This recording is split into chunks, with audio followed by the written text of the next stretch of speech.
नमस्कार, आप देख रहे हैं समय 24 टीवी न्यूज। आइए देखते हैं आज की ताजा खबरें। नवी मुंबई महानगर पालिका की ओर से आज स्वतंत्रता दिवस उत्साहपूर्ण वातावरण में मनाया गया। महानगर पालिका मुख्यालय में आयोजित ध्वजारोहण कार्यक्रम में महापौर, आयुक्त सहित विभिन्न विभागों के अधिकारी और कर्मचारी बड़ी संख्या में उपस्थित रहे। मान्यवरों के हाथों राष्ट्र ध्वज फहराया गया। इस दौरान राष्ट्रगान और देशभक्ति के माहौल में स्वतंत्रता दिवस मनाया गया। देश की आजादी के लिए बलिदान देने वाले स्वतंत्रता सेनानियों को श्रद्धांजलि अर्पित की गई। साथ ही स्वच्छ, सुंदर और सक्षम नवी मुंबई बनाने के लिए अधिकारियों और कर्मचारियों ने अपनी जिम्मेदारियां ईमानदारी से निभाने का संकल्प लिया। मी सर्वप्रथम सर्व नागरिकांना, नवी मुंबईच्या नागरिकांना खूप खूप शुभेच्छा देतो। आज जे स्वातंत्र्य आपल्याला मिळालं, ज्या वीरांनी त्यांच्या प्राणाची आहुती दिली, त्या वीरांना, त्यांच्या वीरमाता, त्यांचे वीर पिता आणि त्याच्याबरोबर आज सर्व वीरपत्नी सुद्धा याच्यामध्ये त्यांचा सुद्धा सहभाग याच्या सर्वांमध्ये आहे। त्यांना मी खूप खूप वंदन करतो। आपण सर्वांना हे जे स्वातंत्र्य आहे, हे स्वातंत्र्य आपला तरुण देश म्हणजे भारत देशाकडे बघितलं जातं। आपल्याला काल काही आपल्याला नजीकच्या काळामध्ये दिसलं की आपण स्पेसमध्ये सुद्धा आपण आता खाजगी जे तंत्रज्ञानानुसार स्कायरूट जे आहे ना, आपलं विक्रम-1 म्हणून जे काही रॉकेट पण लॉन्च झालं, खूप मोठी, मला वाटतं जगामध्ये तिसरा भारत देश आहे की खाजगी व्यवसायिकामार्फत ते अशा पद्धतीने रॉकेट लॉन्च करून आपण तंत्रज्ञानामध्ये खूप मोठी प्रगती करतो। या तंत्रज्ञानाची प्रगती याचाच आधार घेऊन आज हा भारत देश आपण ज्यावेळी 2047 साली 100वा आपलं स्वातंत्र्य दिन साजरा करणार आहोत, त्यावेळेस हा विकसित भारत राज्य असेल असे सर्वांचं स्वप्न आहे।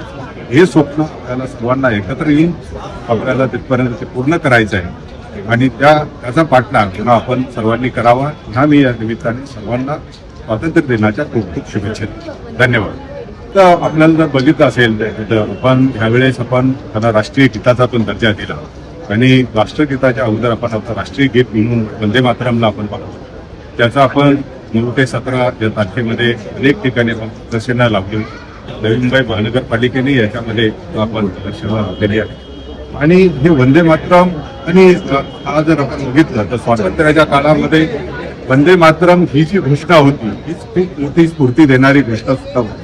त्यामुळे त्याचा सन्मान हे खूप आनंदाची बाब आहे। मी या निमित्ताने शुभेच्छा देतो। धन्यवाद। 80वा भारतीय स्वातंत्र्य सर्वात प्रथम मी सर्वांना स्वातंत्र्य दिनाच्या मनपूर्वक शुभेच्छा देते। खऱ्या अर्थाने आपलं स्वातंत्र्य जे आहे सहजासहजी मिळाले नाही।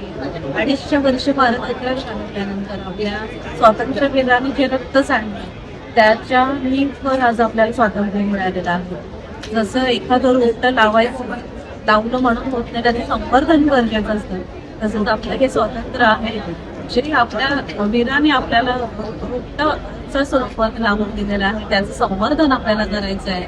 आणि हे कसं शक्य आहे तर आपल्या बॉर्डर गरजेचं नाहीये, आपल्या शहराची स्वच्छता, आपल्या देशाची स्वच्छता राखणं, वृक्षारोपण करणं, त्याचं संवर्धन करणं, चांगल्या पद्धतीने ट्रॅफिक रूल्स फॉलो करणं, ह्या गोष्टीही तितक्यात महत्त्वाच्या आहेत। आज तिरंगा जो आपण